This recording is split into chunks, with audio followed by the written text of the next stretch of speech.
안녕하세요, 리스펙입니다. 이번 영상은 미래가 선명한 자산에 투자하라 라는 얘기로 비트코인과 테슬라에 대해서 말씀드리도록 하겠습니다. 투자는 여행과도 같다고 생각합니다. 어디로 가야 할지, 그 다음에 어느 곳에 보물이 숨겨져 있을지 마치 보물 지도를 갖고 그곳을 찾아가는 과정 같습니다. 그렇기 때문에 곳곳에 흩어져 있는 정보들에서 어디로 가야 될지에 대한 방향성을 찾게 되는 것이죠. 투자란 무엇일까요? 어떤 산업이 미래에 높은 가치를 갖게 될 것이라고 생각될 때 그 성장 과정에 자신의 자산을 투입해서 성과를 공유받는 것을 저는 투자라고 생각합니다.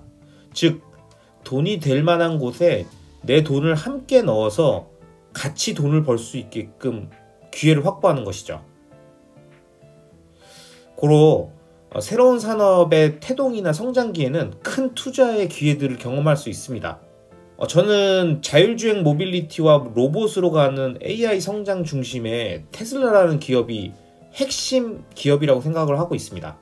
또 블록체인이라는 디지털로 분산화된 원장 기술로 금융혁명을 이끌 핵심 자산으로는 비트코인을 보고 있습니다.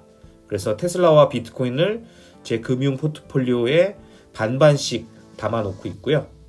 하지만 이러한 신기술과 발명에 투자하는 방식에는 과거부터 한 가지 제약 조건이 있었어요.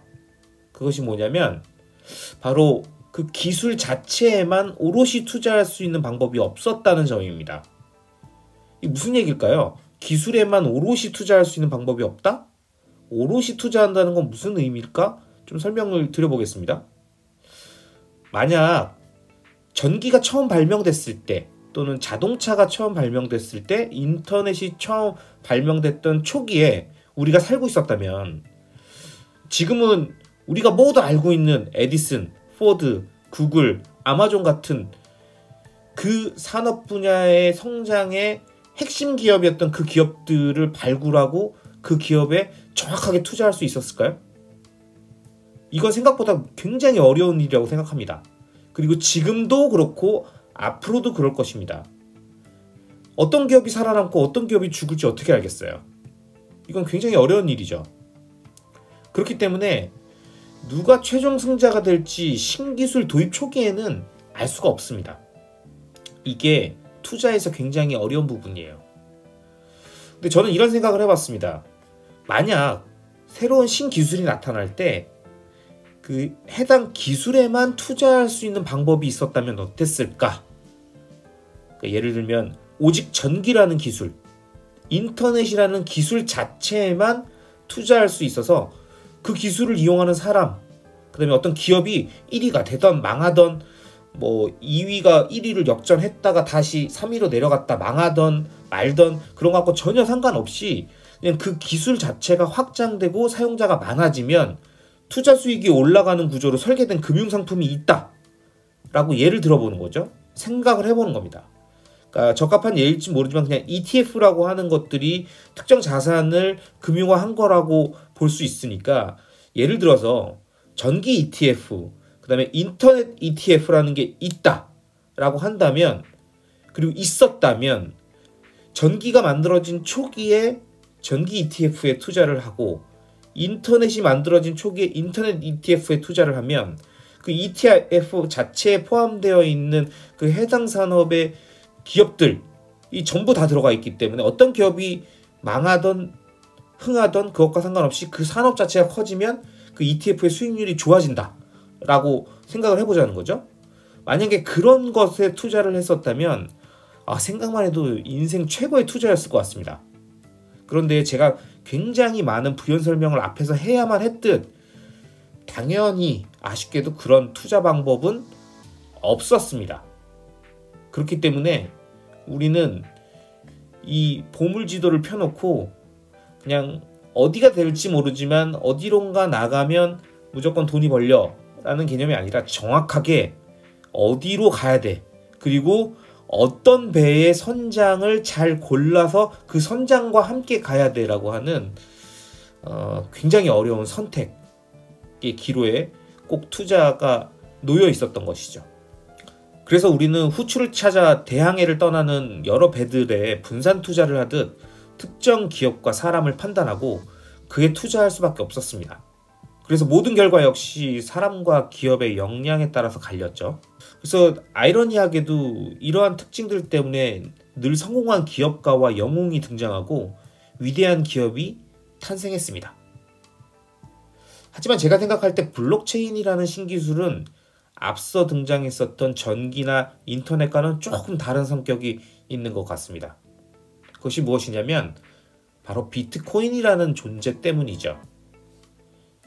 비트코인이라는 신기술이 사람의 개입 없이 금융거래가 가능한 분산화된 원장을 구현하고 블록체인이라는 개념을 선도했기 때문에 비트코인이 곧 블록체인 그 자체예요.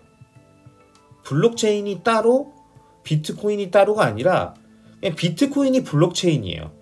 그러니까 블록체인이라는 신기술이 그냥 비트코인 자체란 말씀입니다. 즉 블록체인이라는 신기술은 그 기술에만 오롯이 투자할 수 있는 비트코인이라는 상품이 있는 거예요. 자산적 측면, 투자적 측면에서 바라보면 이렇습니다.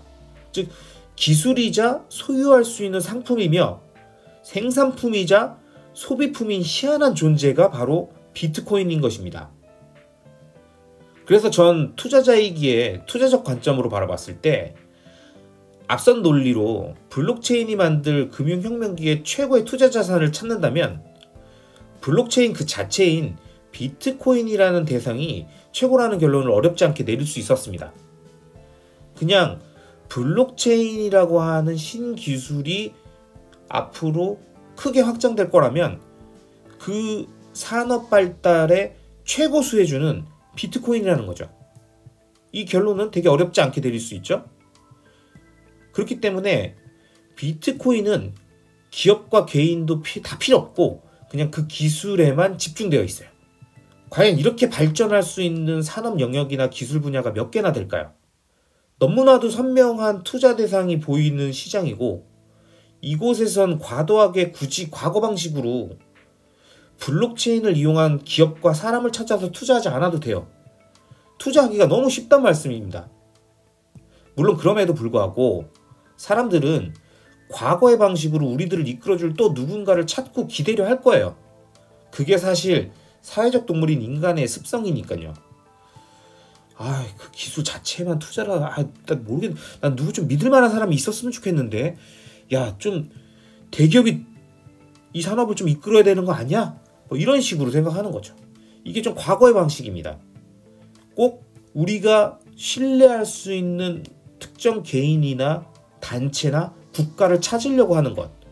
이게 자신 없는 상황에서 늘 나타나고 우리를 그들이 보호해 줄 거라고 생각하는 것. 그리고 그 보호 아래 있어야만 안전하다고 생각하는 과거의 습성에 의한 투자 전개 방식입니다. 그리고 그 과정에서 비트코인보다 좋아 보이는 어떤 리더가 이끄는 기업들이 지속적으로 등장하죠. 이더리움만 봐도 비탈릭 부테린이라는 리더가 끌고 가고 있죠. 그리고 그 비탈릭을 추종하는 사람들이 이더리움 생태계로 계속 모이고 있고요. 다른 알트들 말씀드리면 끝도 없습니다. 결국 왕 중심으로 모이고 싶은 거예요. 그냥 그 사람을 바라보고 와 하면서 그 사람 밑에서 그냥 그 사람을 따라가고 싶은 거예요. 왜? 자신이 없기 때문입니다. 하지만 그곳에 투자할 때 꼭 명심해야 될 게 있죠.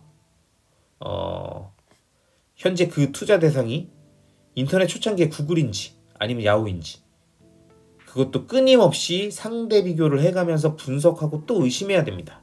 왜?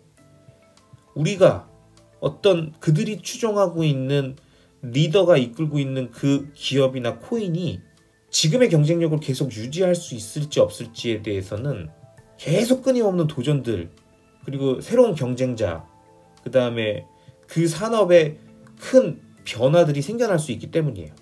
즉 시장은 늘 변하기 때문에 신기술을 활용하는 기업과 사람의 운명은 바람 앞에 등불같이 언제나 위태롭기 때문입니다. 그럼에도 불구하고 굳이 그 길을 메인으로 가려고 한다면 전 솔직히 이해가 가지 않습니다. 왜? 특정 기업이 특정 단체가 특정 리더가 이끄는 알트코인을 투자하려고 하는지 도무지 이해가 가지 않아요. 대항해 시대에 후추를 찾아 언제 돌아올지 모르는 항해길을 떠나는 선장과 수백 척의 배들 중에 몇 개를 골라서 낮지만 성공하면 대박인 확률에 투자하느니, 저 같으면 누가 살아서 돌아오든 배들에 실린 후추가 시장에 풀려서 벌어들일 새로운 시장 전체에 투자할 수 있는 기회가 있다면 당연히 그거에 투자하겠어요. 그게 훨씬 성공적이지 않겠습니까? 아니, 특정 배 하나, 특정 선장 하나에다가 왜 투자를 합니까? 그 시장 전체가 커지고 시장 규모가 형성되면 그 상황에서 돈을 벌 수 있는 그 대상에 투자를 해야죠. 이런 배 하나는 언제든 폭풍 후에 무너질 수 있습니다. 만약 제가 대항해 시대에 살았다면 항해 기술의 혁신 자체에 대부분 투자를 하고, 특히 가능성이 높거나 관심이 가는 일부 응원하는 선장 정도한테 약간 분산해서 그 선장을 약간 리스펙하는 개념으로 조금 지원하는 정도만 취할 것 같아요. 그것도 아주 조금만. 그리고 지금이라고 다른 건 하나도 없는 것 같아요. 그래서 왜 비트코인에 투자해야 하는가라고 누군가 제게 묻는다면, 블록체인이 가지고 올 미래를 당신이 믿는다면 블록체인 그 자체인 비트코인에 투자해야 한다라고 저는 이야기할 것 같습니다. 아쉽게도 AI 산업은 앞서 설명드렸던 비트코인과 같은 그런 구조가 아닙니다. 블록체인처럼 기술 자체에만 오롯이 투자할 수 있는 구조가 아니기 때문에 이 해당 산업이 발달될 것, 그리고 앞으로 전기차 자율주행, 그리고 AI 로봇 산업으로 발달될 이 산업 구조의 변화를 투자하고 싶다면 아쉽지만 전통적 방식으로 최고의 기업가 리더가 있는 테슬라에 투자해야 합니다. 다행히도 테슬라는 일론 머스크라는 리더가 너무나도 선명한 미래를 그려주고 있고 제시하고 있기 때문에 전통적인 주식 투자 방식으로 접근하더라도 테슬라는 주식 분야에서 가장 선명한 미래를 보여주는 최고의 기업이라고 판단되고, 그렇기 때문에 블록체인 기술 자체에만 투자할 수 있는 비트코인과 전기차, 자율주행차, AI, 로봇 산업의 큰 변화 안에서 투자 기회를 가져갈 수 있는 테슬라에 함께 투자하는 것이 좋은 방법이라고 생각합니다. 오늘 영상은 여기까지고요. 영상이 마음에 드셨다면 구독과 좋아요, 알람 설정 부탁드리겠습니다. 감사합니다.